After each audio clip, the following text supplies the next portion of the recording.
Boop. Happy Monday. Today is Monday, October the 27th, 2020, and we're back for another daily Bible reading.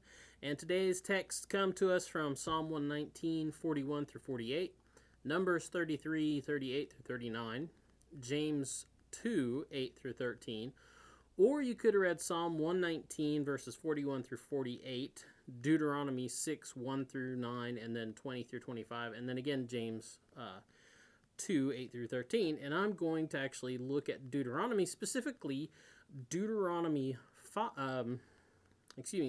6, verse 5, although the whole section, once again, goes 1 through 9 and then skips and picks up 20 through 25 again. And I'm going to start by talking about John Wesley on perfection. So he's got this thing he put together called A Plain Account of Christian Perfection, where he answers that question, because at his time, the way the Methodists talked about Christian perfection or sanctification was sort of scandalous to people. And it kind of still is today, I guess, to some people. But Wesley says this. He says, on Monday, June 25th, 1744, our first conference began. 6 clergymen and all our preachers being present. The next morning, we seriously considered the doctrine of sanctification or perfection, the questions asked concerning it, and the substance of the answers given were as follows. And this is only a couple of the questions and answers. This was a common way that they would do stuff back then. To make sure that everybody was on the same page, they would post a question, and then they would all agree on the answers. And these are the questions and answers about sanctification and Christian perfection. Like I said, at least 2 of them. It goes on more than this.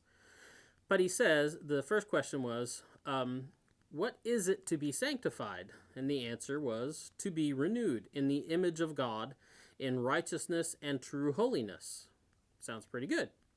The other question was, what is implied in being a perfect Christian?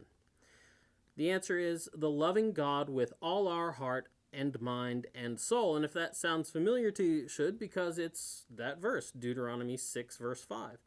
A lot of people are bothered by the idea of perfection, or bothered by the idea of Christian perspective.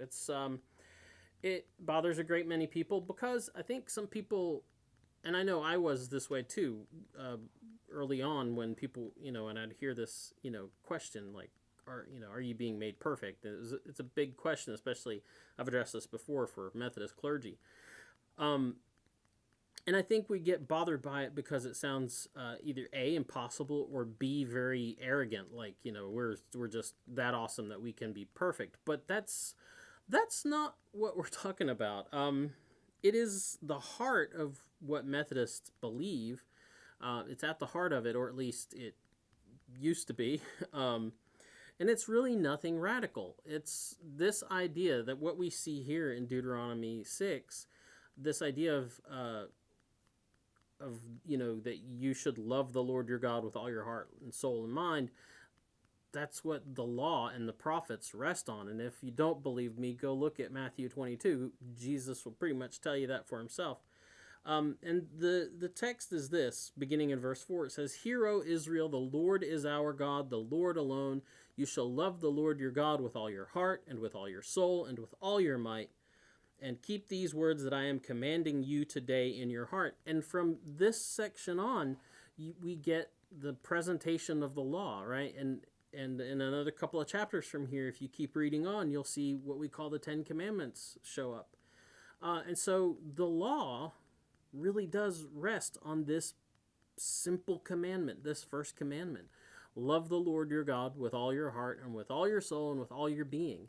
And that is what is at the basis of Christian perfection. Christian perfection isn't that so much that you're just that awesome and you can do it all yourself. No, Christian perfection is rooted in loving God and letting God recreate you in his image, rather than in the image that we have now, which the world could use more of God's image. So, anyway, that's the DBR for today. We'll be back tomorrow. Have a good afternoon and a good evening, and we'll see you later. Boop.